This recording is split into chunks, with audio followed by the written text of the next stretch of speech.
Yes, anti nakulupya. It's a new day, it's a Thursday. Birungi bingi eno Mamelo Media yugi tubaniriza abalayi baffe abalungi. Nongera okubalamuzaako olunaku lwammwe lubadde lutya. Era mbajjukiza mu subscribing, mu liking, mu commenting, mu sharing link tulabike nga tutambuza ekintu. Naku olwaleero tuze n'amawulire mangi amalungi agasinga gakwatagana ku muyimbi waffe Alien Skin, omwagalo w'abangi, top 10 Kimenke. Era nga nze n'omugenyi wange wane agenda bambuulizaako tulabike nga tugenda mu maaso. Omugenyi wange kulamusizza Mamelo Media yugi. Kale sebo nange nsanyusa okubeerawo wano. Akasana mukawulira ni sponsor. Sponsor wa Akasana oba tugamba ani? Wakatumba oye. Sikatumba oye. Ogenze n'ogamba nti Alien Skin omuyimbi waffe. Ningamba walidde.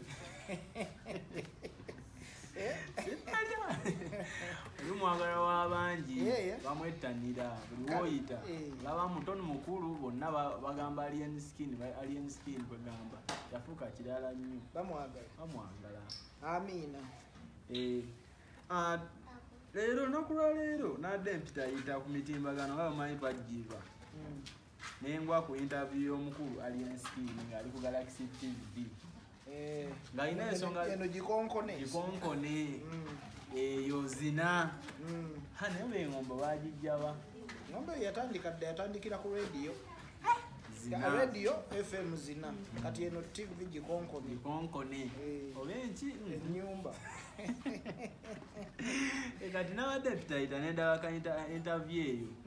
nenjiwa obudde nenjiwuliriza nga omukulu alina information yayisaawo. Yasoose nayogera ku ba promoter, nayogera ku byaliwo emabegako yalumba ekitebe kya principal,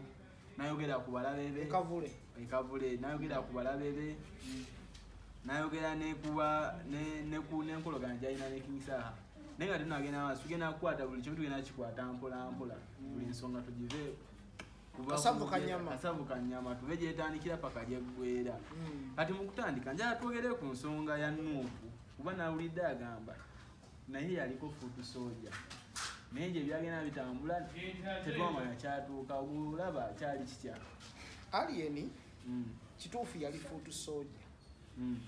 era bangi abaleekaana abali mu Nuupu abataakola kye yakola mu 2021. Okimanyi nti nno mu kwekalakaasa okwo nga Kyagulanyi bamukutte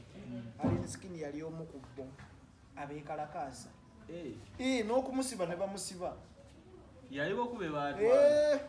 nkutidde mukavuyawo mukuyoola twakubira ebipiira biki lwakuba mutuyinza obutabyogera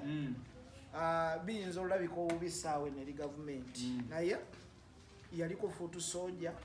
y'omu ku beekalakaasa nga Foot Soldier owaddala.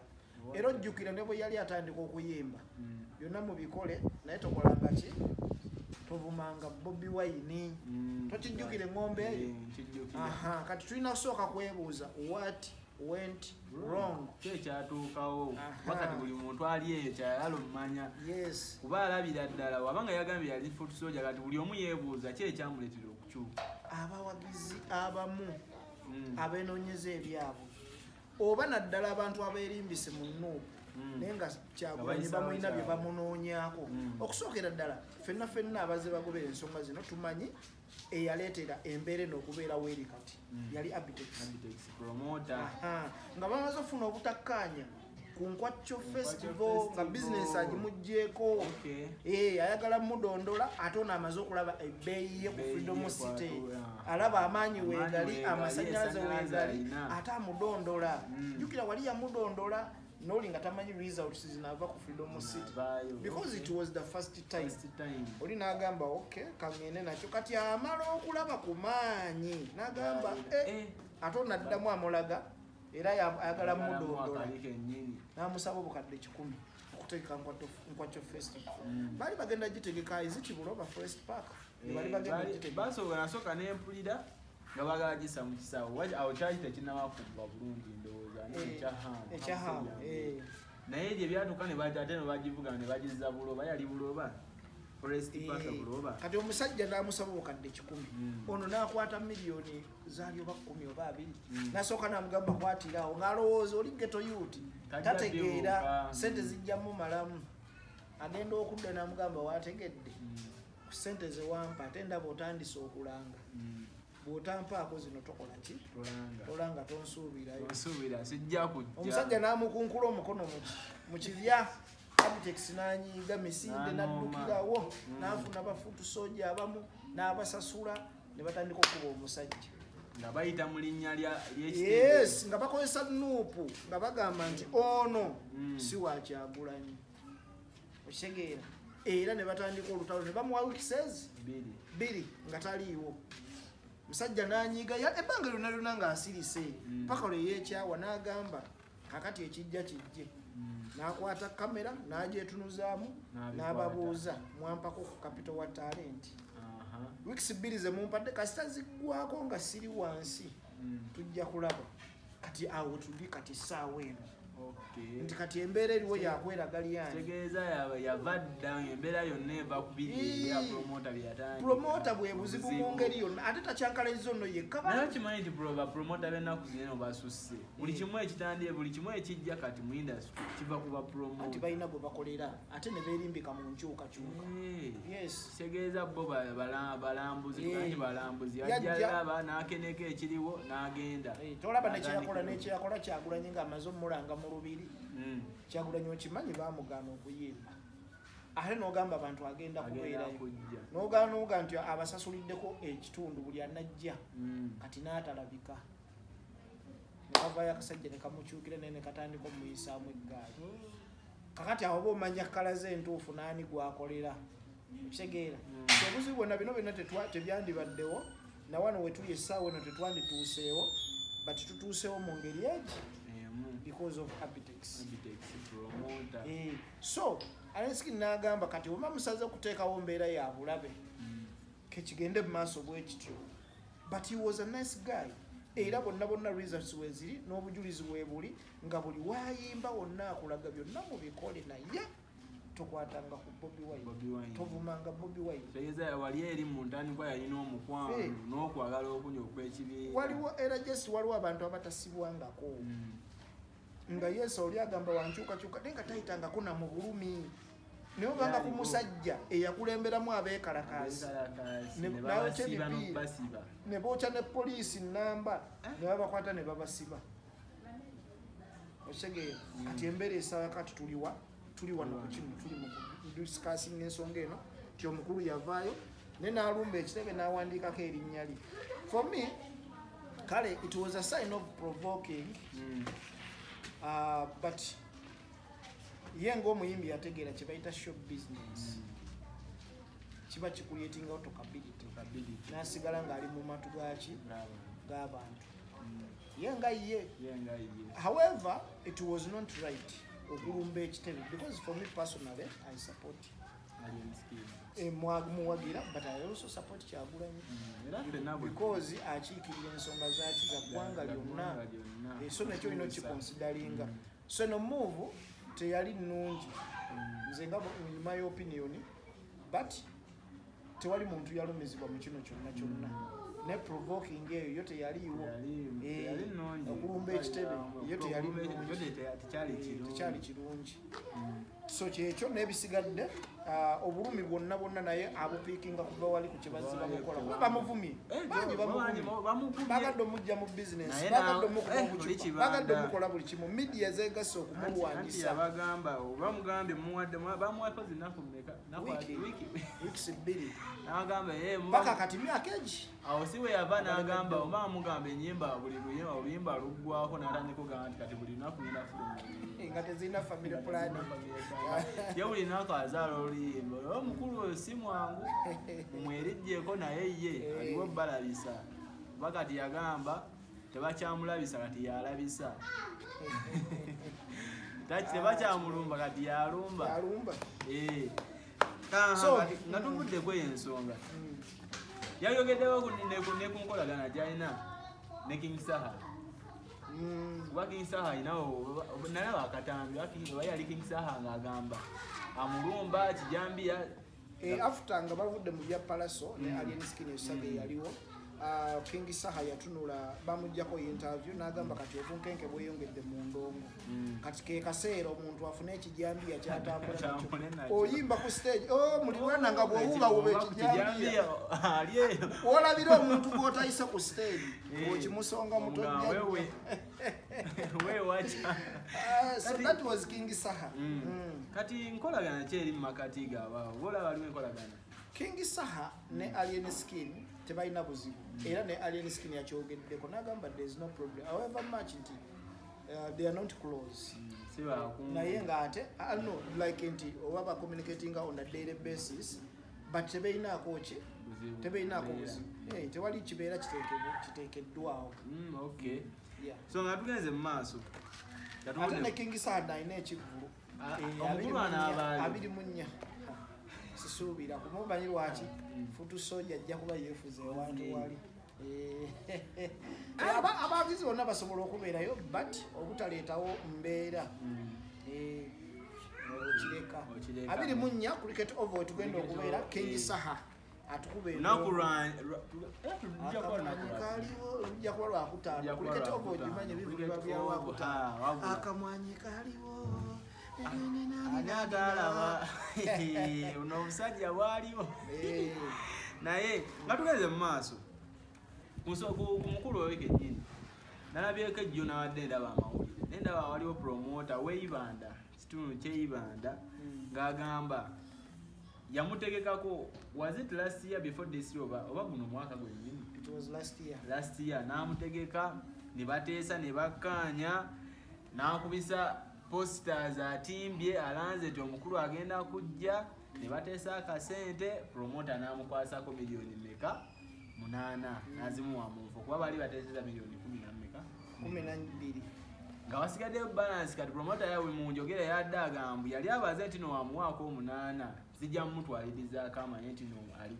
serious then ka balance ajakola ki ajakamuwa kati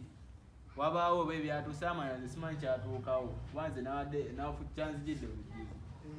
simanyi kyatuukawo makati awo anti ya promoter mu kunnyonnyola I want to quote ebigambo promoter byayogedde promoter agamba bakubira Alien Skin esimu nga mugamba sikyazze promoter ye nga bwagamba ye mwagamba mu bigambo but tusitunulire mu ngeri erinomo soka tukijje ku level y'omuyimbi tukize mu mbeera oba businessman obaani osobola okuba ne business n'omuntu nga wamuwaako miliyoni 8 nga mwateesa miliyoni 12 ekitegeeza wasigadde miliyoni yes n'agaana okujja kiba kizibu wateekwa okuba waliwo ensonga lwaki endala promoter gye yataatugambye kakati n'olw'ensonga eyo ze nandiyagadde tuwulirizeeko ku saidi ya manager w'omuyimbi kuba manager ya receiving sente kubeera n'abaganda baagera towuliza bwakawala towuliza bwakalenzi then bwe tumala okuwuliriza manager w'omuyimbi kyagamba Musa awo tutandika okubalansinga story because kati tuwuliddeko story eno but when you look mu buntu nga toli mulalu tewali ngeri kimuntu gyakuwamu obukadde 8 nga wasigadde balance ya bukadde 4 kumpi akwaddeko ennyingi n'otagenda n'omugamba bwawe musigenda kujja without any reason wateekwa kaliwo ensonga wabawo ensonga era tetwetaaga osooka to dig deeper okugimanya so kitegeeza tulina osooka okuwuliriza ku saidi y'omuyimbi omuyimbi ayogera ki oba manager we ayogera ki omuyimbi ne waba tayogedde manager ayogera ki kuba bw'ojja ne bizinesi olina kulaba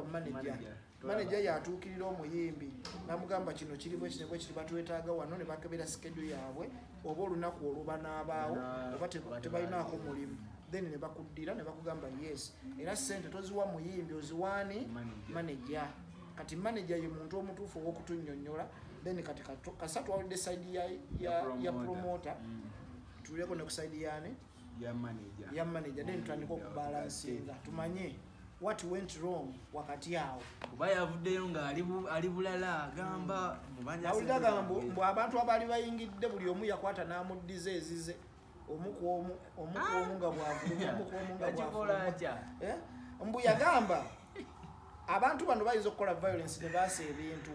kati okukyewala n'abantu obutafiibwa bulamu katubaddize ki sente ne bateesa ne poliisi nti era mugabo gwe bawa akake yaafuluma buli gwe bawa akake yaafuluma bwati bwe yayogedde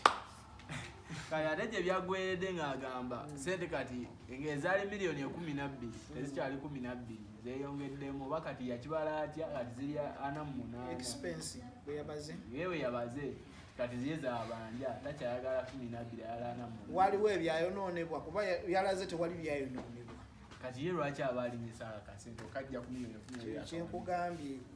tuyinza okuddawo ng'omusajja bamuseetinze buseetinze kusuula linnya lya muyimbi oba nga kituufu ensonga naye bapromota babadde abapromota kituufu mulimu abayimbi abatagenda mu bivvulu naye si ku ssente nga zino wabula bano abagamba nti Bladini nawe obukadde bwange obwo oyitireyo oli naakuwaako kamu oli waddembe obutajja kuba mwali mukolera ku ki tewali na ndagaano yakolebwa ne kasita oba nga bizinesi yaliwo wasayininga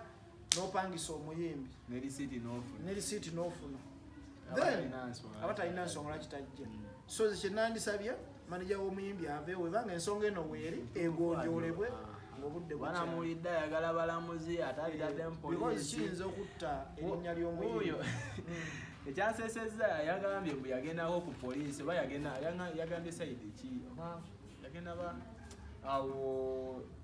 Katwe poliisi y'Ekatwe n'alaba Ossi n'amugamba amusaba ku basirikale bagendewo omukulu abawe sente ze ati Ossi n'amugamba basajja bange nga tebaliiwo Ossi n'amuwa abasirikale kitegeeza omukulu nabo bamutya ebyo bya ESA sijja kubigenderako ati kiri bwe kityo yesi yasaba poliisi bw'otwalayo omusango gwo n'ogulipootinga poliisi negenda naawe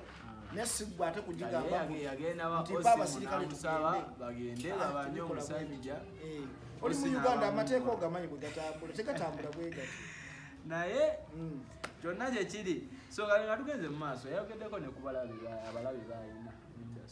mu interview gye yakoze ku Galaxy kennyini ekyabalabe ndowooza yabadde alifaalinga ku kya Nuupu era n'agamba ebiseera Mwami Kyagulanyi ng'akyayimba yalinawo nga Firebase Bebe Cool Gagamel Chameleone Rio Island kakati embiranyi yabeeranga nnyo wakati wa Gagamel ne Firebase ekulemberwa Mwami Kyagulanyi Gagamel ekulemberwa Bebe Cool so kitegeeza nti ye mu interpretation ye yabadde alaga nti kibi nnyo okubeera n'omulabe gw'otomanyi. It is better obeere n'omulabe gw'omanyi kikwanguyira mangu okumanya azzaako ki n'okwewala obuzibu obutabufuna ng'ogambani antuusizaako obuzibu buno because you know your enemy nti ekintukako kyonna ono yakikoze so kyabadde agezaako okugamba nti kati ye yajja mu system ne bakulyetingawo enemy bali be nakugambye kati okulyetingawo enemy nejja nekola ki neyingira butereevu mu fangoni kati ate nga ye agamba nga tebamanyi system ye gyayinza bakubisa osegeera kati kyekyo nti yabadde agezaako okugamba beera n'omulabe ng'omumanyi danya okubeera n'omulabe nga tomumanyi kyekyo okay do interview bwetu we yabadde nawe omuyaye yavaawa yava mu ghetto kuba engeri gyavugamu industry bajja kugweddawo zembabula be bajja okwesula bennyini ebidalo kuba alowooleza ku speed abaddamu ku speed ate abamusanyufu eba ebibya abikola nga atali yabambi aichu alina obwongo bwe alien skin respect eyinza okugamba so mukumaliriza mukufundikira mugambo ki bwe wandiyagadde okuweereza abapromota abatulaba